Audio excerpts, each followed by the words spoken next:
Baiklah, pada kesempatan kali ini kami akan menjelaskan tentang media pembelajaran, yaitu media audio atau visual. Sebelumnya perkenalkan, kami dari kelompok 3, saya sendiri Agriansa dan dua orang teman saya, yaitu Riyadi Wibowo dan Hikam. Baiklah, langsung saja ke materinya. Media berbasis audio atau visual.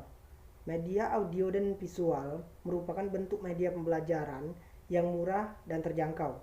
Sekali kita membeli tape dan peralatan seperti tape recorder, hampir tidak diperlukan lagi biaya tambahan. Karena tape dapat dihapus setelah digunakan. Pesan baru juga dapat direkam kembali. Di samping itu, tersedia pula materi audio yang dapat digunakan dan dapat disesuaikan dengan tingkat kemampuan siswa.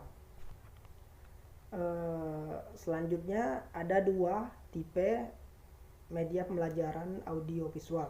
Yang pertama adalah radio atau tape. Penggunaan media audio dapat dalam pembelajaran dibatasi hanya oleh imajinasi guru dan siswa.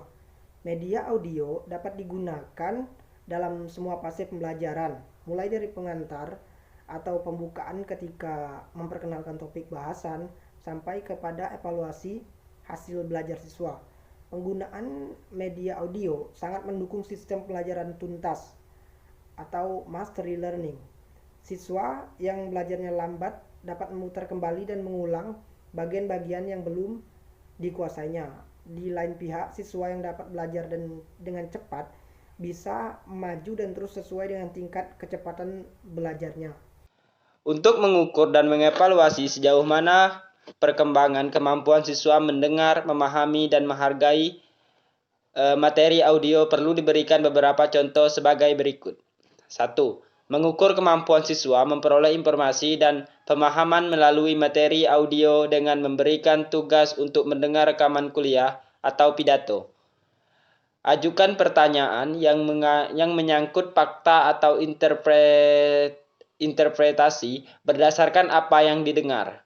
2. Mendengarkan satu bagian dari rekaman pidato atau drama yang siswa belum kenal. Tugas siswa untuk mengidentifikasi berbagai unsur seperti pembicara, jenis kesempatan, waktu, peristiwa sebelum atau sesudahnya, dan signifikansi gagasan-gagasan yang diungkapkan. 3. Perdengarkan seluruh atau sebagian drama, pidato, atau kuliah. Kemudian, mintalah siswa secara kritis mengevaluasi apa yang telah didengarnya, dengan memperhatikan pendapat dan gagasan yang diungkapkan, kualitas drama, pengucapan pembicaraan, penekanan dan ekspresi, panjang pidato, dan aspek lainnya. Keempat, dengarkan sebagian dari sajian cerita masalah. Tetapi, hentikan sebelum akhir cerita. Kemudian mintalah siswa memberikan akhir cerita menurut versi mereka berdasarkan aplikasi, prinsip-prinsip, dan informasi yang berkaitan. Kelima, perdengarkan bagian akhir yang dramatis saja dari cerita yang terkenal. Mintalah siswa mengembangkan secara kreatif unsur-unsur dasar peristiwa yang mungkin diungkapkan sebelum akhir cerita yang telah didengar. Yang kedua, kombinasi slide dan suara. Gabungkan slide dengan tape audio adalah jenis sistem multimedia yang paling mudah diproduksi. Sistem multimedia ini serbaguna, mudah digunakan, dan cukup efektif untuk pembelajaran kelompok atau pembelajaran perorangan dan belajar mandiri. Jika didesain dengan baik, sistem multimedia gabungan slide dan tape dapat membawa dampak yang dramatis dan tentu saja dapat meningkatkan hasil belajar. Media pembelajaran gabungan slide dan tape dapat digunakan pada berbagai lokasi dan untuk berbagai tujuan pembelajaran yang melibatkan gambar-gambar guna menginformasikan atau mendorong lahirnya respons emosional. Tayangan satu atau seperangkat gambar bisa disertai oleh satu narasi yang sesuai sebagai pengantar dan pembelajaran pendahulu dari satu unit pelajaran. Narasi lain dapat disertakan terutama untuk menyajikan pelajaran secara lebih rinci. dalam pembelajaran bahasa asing. Satu tab audio dapat diisi narasi bahasa ibu siswa di samping rekaman perdananya. Dalam bahasa asing diisi ke dalam tab audio lain. Keefektifan penyajian pelajaran melalui multimedia seperti ini memerlukan perhatian khusus kepada faktor-faktor seperti berikut ini. A. Sajikan konsep-konsep dan gagasan-gagasan satu persatu, pesan yang lebih dari satu, baik melalui visual maupun verbal, akan membagi perhatian siswa sehingga kedua pesan itu akhirnya tidak terserap oleh siswa. B. Gunakan bidang penayangan di layar untuk tujuan-tujuan tertentu untuk menyampaikan pesan materi pelajaran.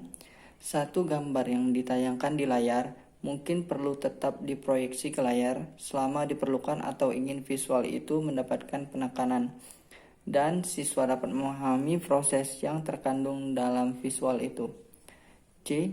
Susunlah unsur-unsur gambar itu dan aturlah hubungan antara unsur-unsur itu dengan pertimbangan siswa. Pesan utama diletakkan di tengah-tengah layar dan informasi lainnya pada ruang di sisi ruang.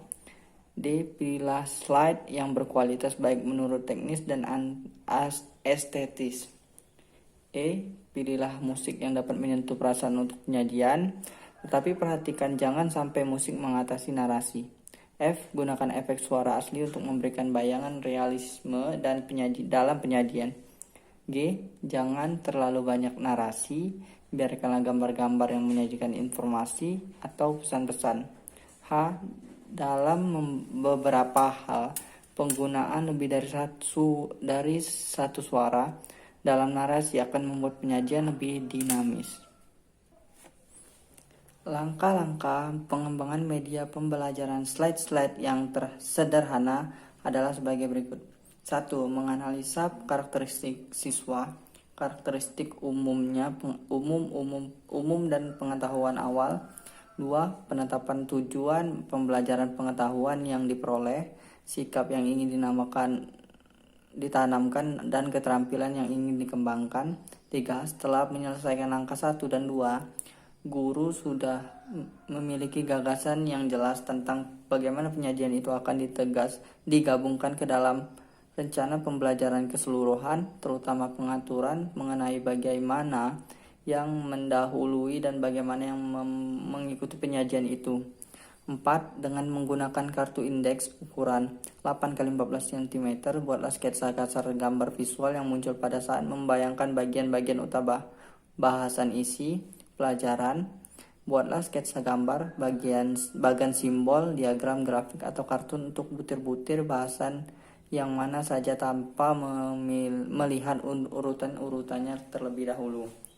5. Pada bagian bawah sketsa, tulislah pernyataan singkat yang dapat menangkap butir inti yang ingin disajikan.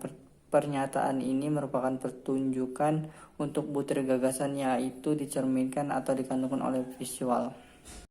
Sekiranya itu saja dari kelompok kami. Apabila ada kekurangan, kami mohon maaf. Kami akhiri. Wassalamualaikum warahmatullahi wabarakatuh.